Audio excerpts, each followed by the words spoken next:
Assalomu alaykum qadrli do'stlar. Demak, 5-sinf matematika onlayn kursimizdagi navbatdagi dars matnli masalalarda 5-topshiriq. Matnli masalalarning birinchi masalasi quyidagicha ekan. Kamolida 10 ming so'm bor edi. U 2 ming so'mga muzqaymoq sotib oldi. A shart: Kamola puling necha foizga muzqaymoq sotib oldi deyilgan mashqni sharti. Xo'p, boshladik. Demak, bajaramiz. Xo'p, A shartni qanday bajaraman? Xo'p, bunday vaziyatda sarflangan pulni umumiy pulga nisbatini olamiz hamda 100 ga ko'paytirib qo'ysak foiz kelib chiqadi. Demak, o'z-o'zidan 3 tadan 0 ni chizib tashlayman. 2 taqsim 10 ko'paygan 100. Xo'p, demak bu 20% ga teng bo'ladi. Xo'p, e'tibor bering. Demak, A shartda necha foizga muzqaymoq sotib oldi? U pulining 20% ga muzqaymoq sotib oldi. Hop, B shart. Unda pulning necha foizi qoldi deyilgan B shartimizda. Hop, umumiy hisobda har doim umumiy pulni 100% deb olasiz. Hop, demak 100% dan ayiramiz 20%, ya'ni ishlatilgan pulni. Natijada 80% kelib chiqadi. Va shartning javobi quyidagicha. Unda pulining 80%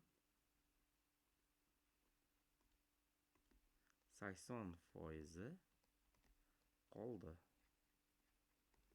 Va biz ushbu topshiriqni, ya'ni mashqni bajarib bo'ldik. Navbatdagi mashqqa o'tishimiz mumkin. Assalomu alaykum qadrli do'stlar, sizlarga 5-sinf matematika onlayn kursimizni taklif qilamiz.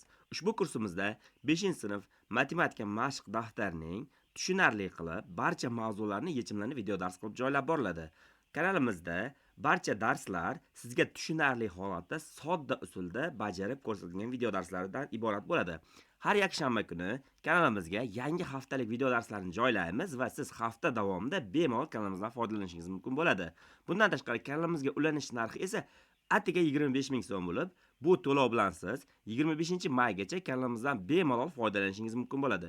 Kanalimizga ulanish uchun Telegramdan Sirojdomla akkauntiga yozishingiz mumkin. Hop, navbatdagi ikkinchi masala aytayaptiki, marafonda 850 nafar kishi ishtirok etmoqda. Ularning 40% ayollar, qolganlari erkaklar. Ishtirokchilarning necha nafari ayol kishi? Hop, jami qancha? 850 nafar. A sharti uchun bajaraman. 850 nafar. 42% degan nima degani? Buni 42 taqsim 100 deb yozib olish mumkin yoki buni yana ham bitta holatda 850 ko'paygan 0.42 deb yozib olish mumkin. Har ikkala holatda ham sizga qaysi usul qulay bo'lsa, aynan shu usuldan foydalanishni tavsiya qilamiz. Ya'ni aynan mana bu 42 taqsim 100 dan foydalaning yoki 0.42 dan foydalaning demaymiz. Hop, qaysi usul qulay sizga shundan foydalanishingiz mumkin bo'ladi. Hop, mana bu holatda bittadan 0 ni chizib tashlab 10 ga qisqartirib qo'yaman. Ya'ni 85 ko'paygan 42 taqsim 10 holatiga kelib qoladi. Hop, 85 42 ko'paytirib olsam 3570 hosil bo'ladi. 10 ga bo'lib olsam, ya'ni bittadan 0 ni chizish degani bu 357. Demak, ishtirokchilarning 357 nafari ayollar. Hop, B shart. Marafonda necha nafar erkak ishtirok etmoqda? Hop, bu endi elementar, ya'ni 850 dan 357 ni ayirib qo'yamiz. Chunki jami 850. Hop, 7 nafar. Hop, 850 nafardan 357 ni ayirib tashlaymiz. 493 nafar. Hop, yozib qo'yaman. 493 nafar erkak ishtirok etmoqda.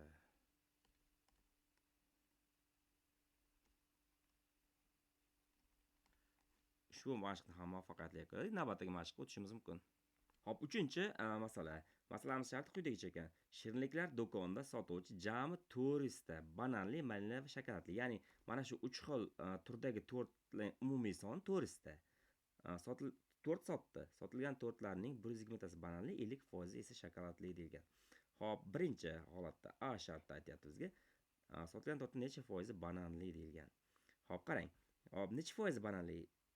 Kasa chizamiz. Hop, sotilgan tortlar, bananli tortlarning soni nechta? 120 ta taqsim 400. Ya'ni 400 ta jami ko'paytirib 100. Ya'ni foiz ko'rinishda ishtirok ifodalashimiz uchun mana shu holatdan foydalanaman. Hop, to'g'ridan to'g'ri 40 ga qisqartirib olsam nima hosil bo'ladi? Hop, 3, mana bu joyda 3 qoladi, mahrajda 10 qoladi. Ko'paygan 100. Mana bu holatda qisqartirishimiz mumkin. Demak, 30%. Demak, bananli. Hop, B shart. Hop, sotilgan tortlarning necha foizi malinali? Hop, endi shunaqa muammo bor. Ya'ni malinali tortlar nechta degan savolga javob berishim kerak. Buning uchun 50% qanaqa edi? Shokoladli. Demak, 200 tasi shokoladli, chunki 400 ning 50% nechta bo'ladi? 200 ta bo'ladi. Hop, e'tibor bering. Endi 200 tasi bizda shokoladli, 120 tasi bananli. Demak, 400 ayrilgan 200 qo'shuv 120. 400 ayrilgan 320 80 ta. Hop, demak 80 tasi malinali. Endi savol, hop, malinali tortlar necha foizi tashkil qiladi? Jami 400 tami? Demak 80 taqsim 400 ko'paytirib 100%. Hop, mana bu holatda qisqartiraman 80 ga 1 taqsim 5 ko'paytirib 100. Yoki 100 taqsim 5 bo'ladi. Bo'lib olsam 20% malinali. 20% malinali.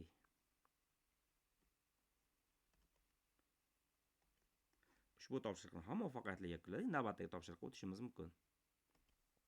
4-chi mashq aytadiki, idishda 240 ta tugma bor. Tugmalarning 30% qizil, demak yozaman 30% qizil. Hop, 25% sariq. 25% bizda sariq.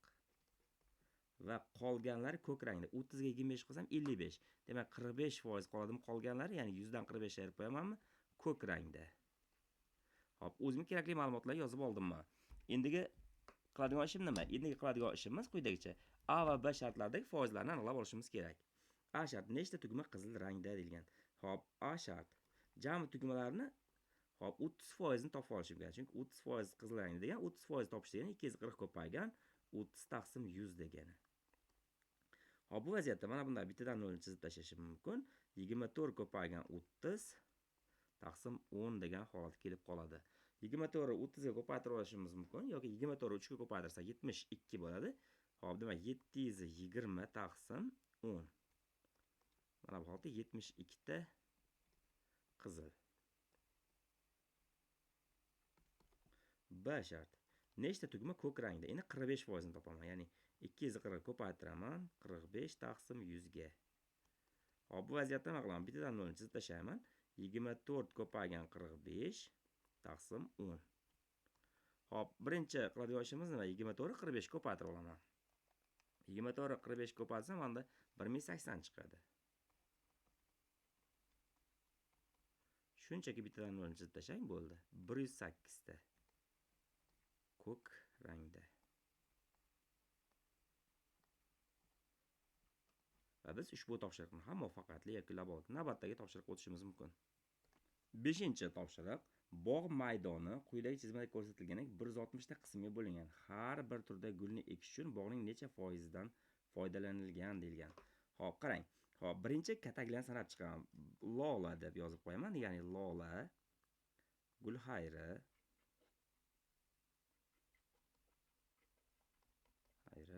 chinnigul va atirgul. Hop, e'tibor berib turamiz. Ya'ni mana bu har bir gul uchun nechtadan katak ishlatilganini aniqlab olaman. Hop, demak, e'tibor beradigan bo'lsam, lola uchun 1, 2, 3, 4, 5, 6, 7, 8, 9, 10, 11, 12, 13, 14, 15, 16, 17, 18, 19, 20, 21, 22 ta. 22 ta katak. Hop, endi qarang. Chinnigul uchun qanday? 1, 2, 3, 4, 5, 6, 7, 8, 9, 10, 11, 12, 13 ta. Demak, chinnigul uchun 13 ta. Hop, gulxayr uchun nechta? 1, 2, 3, 4, 5, 10 ta va 1, 2, 3, 13 ta. Hop, atirgul nechta? Demak, bunaqasiga 4 ta, bunaqasiga 1, 2, 3, 4, 5 ta, 20 ta. Hop, endi qarang. Hop, har bir turdagi gulni ekish uchun bog'ning necha foizdan foydalanilgan degan topshiriq ketyapti. Demak, umumiy kataklarni sanab chiqdik. Shu ma'lumotlardan foydalanib, endi jadvalni to'ldirishimiz kerak ekan. Qarang, gul xayri uchun nechta katak ajratilgan ekan? Hop, e'tibor bergan bo'lsam, 13 ta, demak, jami 160 ta. Demak, 13 taqsim 160 ko'paygan 100 ko'rinishda bo'ladi. Hop, keling, mana bu joyda hisoblab keta qolay. Yaxshi, 13 ko'paytiruv 13 taqsim 160 ko'paytiruv 100. Mana bunda bittadan 0 chizib tasam, 130 taqsim 16 ko'rinishiga kelib qoladi. Va 130 ni 16 ga bo'ladigan bo'lsam, 8,125%. Mana bu joyga yozib qo'yaman. 8,125%. Chinni gul uchun nechta katak ajratilganda? Hop, bunga ham 13 ta. Demak, bu ham hop, ya'ni 13 taqsim 160 ko'paygan 100 ko'rinishda bo'ladi va umumiy bir marta hisobladik, shunga yozib qo'yaraman 125%. Demak, 8,125%. Atirgul uchun nechta? Atirgul uchun hop 20 ta katak ajratilgan. Demak, buni quyidagicha yozib olinadi. 20 taqsim 160 ko'paygan 100.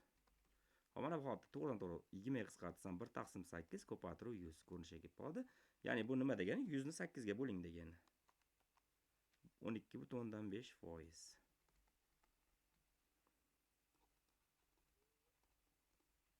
Hop, keyingisi lola. Lola uchun 22 ta katak ajratilgan. Demak, 22 taqsim 160 ko'paygan 100. Bittadan 0 chizsam, 220 taqsim 16 hosil bo'ladi. Va 220 ni 16 ga bo'lib yuborishim kerak. 13,75%. Yozamiz, 13,75% ko'rinishda bo'ldi. Va biz ushbu mashqni ham muvaffaqiyatli yakunladik. Hop, navbatdagi 6-mashq aytayaptiki, quyidagi jadvalda Kamolaning shanba kuni 24 soat davomida qilgan ishlari keltirilgan. Qilingan ishlar va sarflangan vaqt jadvalda berilibdi. Hop, o'qib o'tirmayman-da, shunchaki savollarga yuzlanaman. Jami vaqtning necha foizi kitob o'qish va uy vazifasini bajarishga sarflangan? Hop, kitob o'qish va uy vazifasiga sarflangan vaqt 6 soat. Hop, endi necha foizi degan savolga javob berish uchun, hop, 6 soat, ya'ni sarflangan vaqtni jami vaqt, ya'ni 24 soatga ko'paytirib bo'lib 100 ga ko'paytiramiz.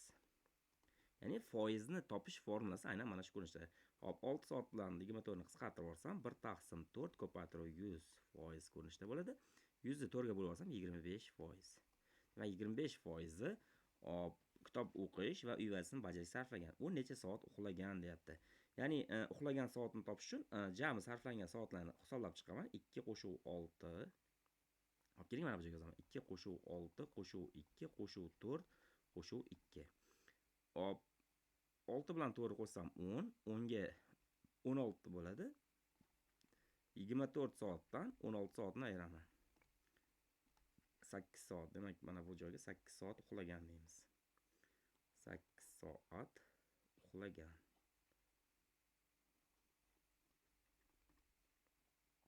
Vaqtning necha foizini uxlash uchun sarflagan? Javobni 10 dan birlar xonasiga yaxlitlab yozing deyilgan. Hop, ya'ni uxlashga sarflangan vaqt 8 soat, umumiy vaqt 24 soat ko'paytiruv 100. Hop, mana bu holatda qisqartirsam 100 taqsim 3 bo'ladi. Bu 33 butun 100 da 33 ketadi. Shu 10 dan birlar xonasiga sarflash uchun 33,3% deb olishimiz mumkin bo'ladi va biz ushbu topshiriqni ham muvaffaqiyatli yakunladik. Hop, D2 6-topshiriq boshlandi bizda, chunki mavzuyimiz 84-betgacha. Demak, biz hozir 81-betdamiz. D2 6-topshiriq matnli masalalarni yeching. 5 kilometr masofaga yugurishda Dono jami yo'lning 70%, Kamoli esa 65% bosib o'tdi. Ular bosib o'tgan masofalar orasidagi farq qancha? Javobni metrlarda ifodalang deyilgan. Hop, quyidagicha usul mavjud. Ya'ni birinchi 70% ni topasiz, keyin 65% ni topasiz va ayirasiz. Men boshqacharoq yo'l bilan bormoqchiman. Ya'ni 5 kilometr jami masofa. Hop, endi hop, Dono jami yo'li qancha foizni? 70% ni. Kamoli esa 65% ni bosib o'tdi. Foizlar orasidagi farqni topaman birinchi. 70% ayruv 65%. Demak, 5%. Bundan ko'rinib turibdi, Dono 5% ko'proq masofani bosib o'tgan.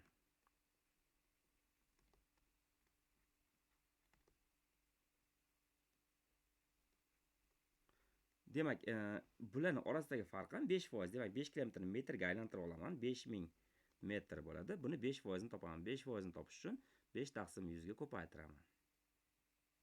Hop, qanday bajaramiz? E'tiboring, mana bunday holatda 2 tadan 0 ni chizib tashlsam, hop, 50 ko'paytiruv 5 ko'rinishiga kelib va 250 metr bo'ladi. Ya'ni mana bu usuldan foydalanish ancha qulay bo'ladi. Ya'ni biz 3 ta ishni o'rniga mana bu usuldan foydalanib osongina topib qo'ygan hisoblanamiz. Navbatdagi mashqqa o'tishimiz mumkin.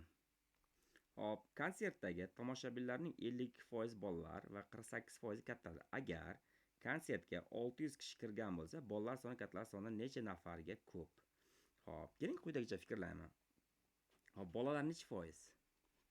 Bolalar 52%, kattalar 48%. Farqcha deyman. Farqni topadigan bo'lsam, 52% dan 48% ni ayiraman. Demak, 4%. Bolalar 4% ga kattalardan ko'p. Hop, endi qarang. Hop, 4% ga ko'pligini bilib oldim. Konsertga jami 600 kishi kirgan. Ya'ni, masalan, shartda aytayaptiki, jami 600 kishi kirgan. Hop, mana shu 600 ni 4% ni topib qo'ysam bo'ldimi? Ya'ni, hop, qayta hisoblashni amalga oshirishni hojati yo'q. Shunchaki 600 ni 4% ni ko'paytirish uchun 600 ko'paygan 4 taqsim 100 degan formuladan foydalanaman. Mana bu holatda chizib tashlaydigan bo'lsam, 6 ko'paytiruv 4 hosil bo'ladi. Bu 24. Demak, bolalar 24 nafarga ko'p. Va biz ushbu topshiriqni ham muvaffaqiyatli yakunlab oldik.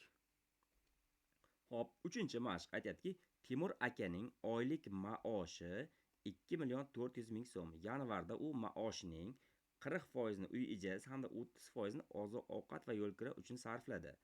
Temur aka yanvar oyida necha so'm tejab qoldi deyapti mashqimiz shartda. Qarang. Hop, uy ijarasi uchun 40%. Hop, 30% oziq-ovqat va yo'l kiraga ketgan. Jami 70% pul, 70% pulini sarfladi, to'g'rimi? Ya'ni 70% pul sarflandi. Endi necha foiz qoldi? Hop, 100% dan 70% ni ayiradigan bo'lsam, 30% tejab qolindi. Yoki tejab qoldi deylik, Temur aka. Hop, mana vazifam 2.400.000 ni 30% ni topish.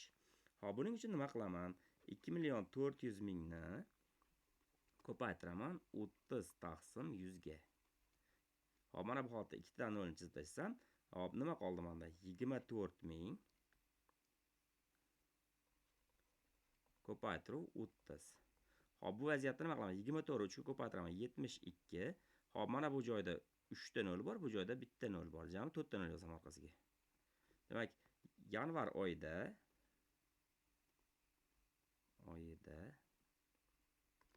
720.000 so'm tejab qoldi.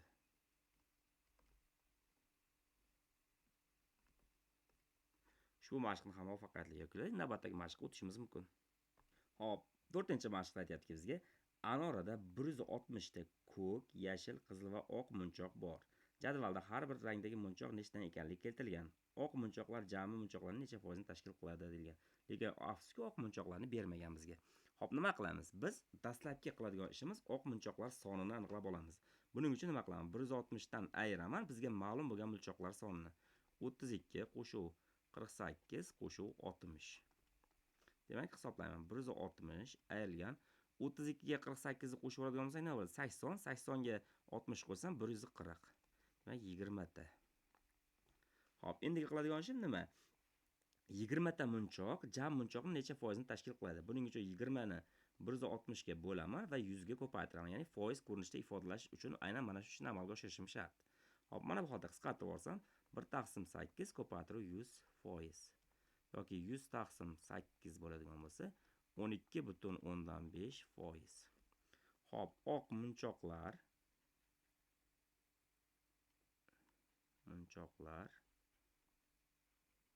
jami munchoqlarning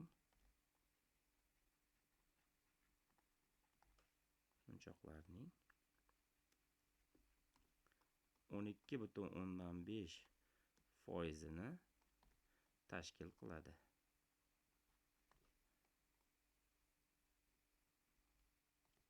Va biz ushbu topshiriqni ham muvaffaqiyatli yakunlab oldik. Hop, navbatdagi topshiriq quyidagicha: Asila va Barno ma'lum miqdordagi pulni bo'lib olishdi. Asila olgan pul Barno olgan puldan 4 marta ko'p bo'lsa, Asila pulning necha foizini olgan? Keling, ko'z oldingizga keltirish uchun quyidagi usuldan foydalanmoqchiman. Demak, mana bu Asila olgan pul, Asila. Hop, mana bu Barno olgan pul. Hop, jami pul necha qismga bo'lingan? Jami pul 5 qismga bo'lingan.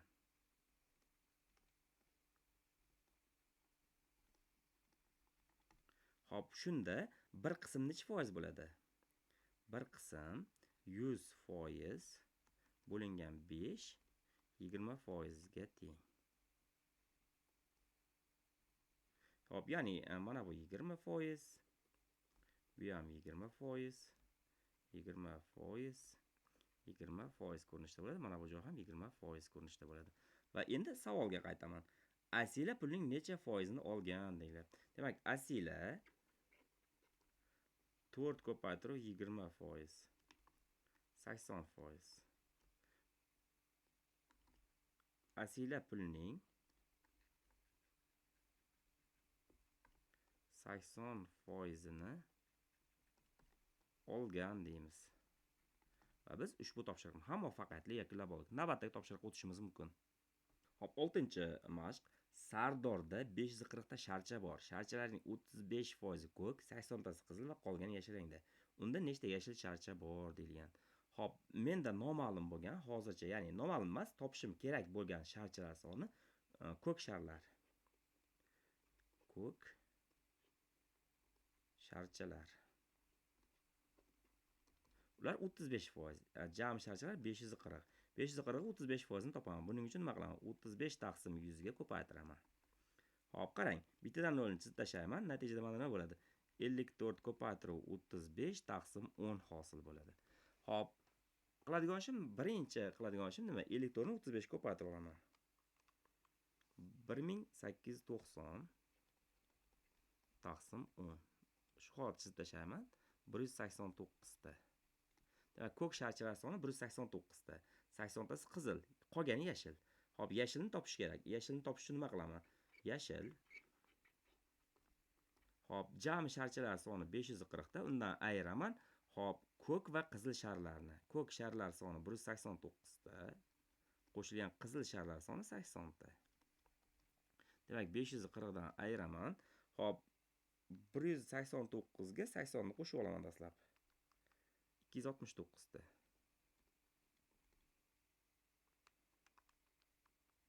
Hop, jami 270 bitta. Hop, unda 270 bitta yashil sharchalar bor.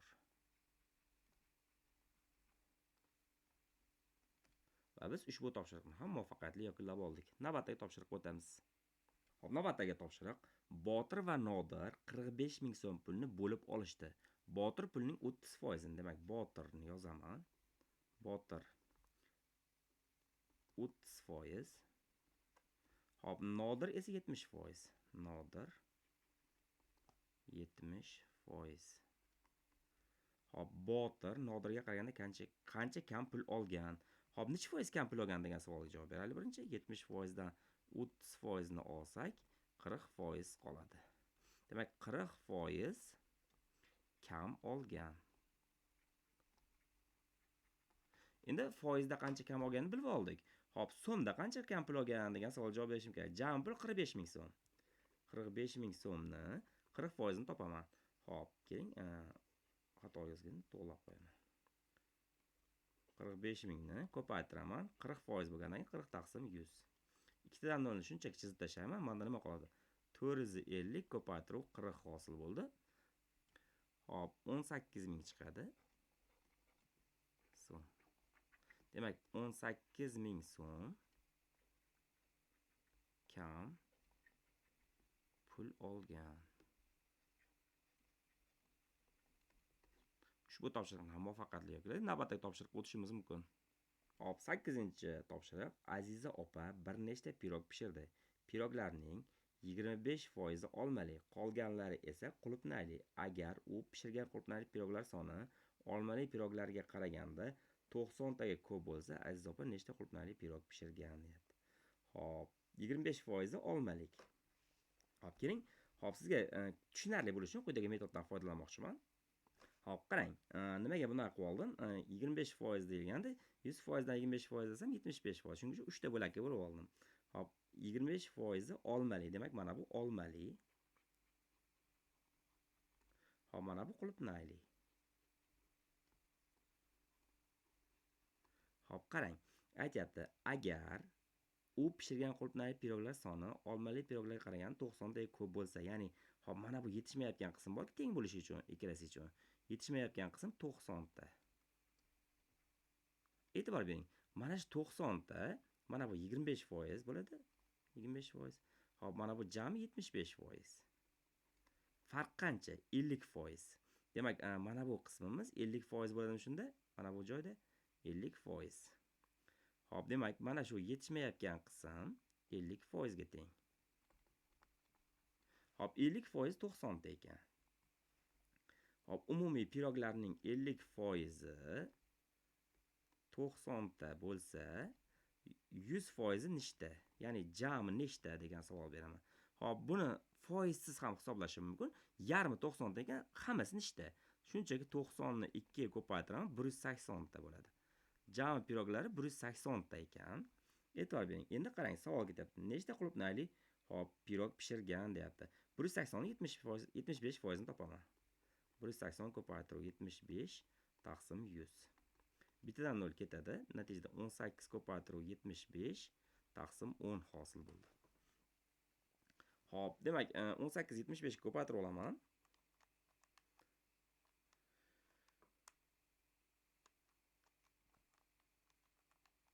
Bir 1350 chiqar ekan. 1350 ni 10 ga bo'laman. Bittadan 0 shunchaki chizib tashlasam 135 ta. Demak, qulupnayli piroglar soni 135 ta. 135 ta qulupnayli pirog pishirgan.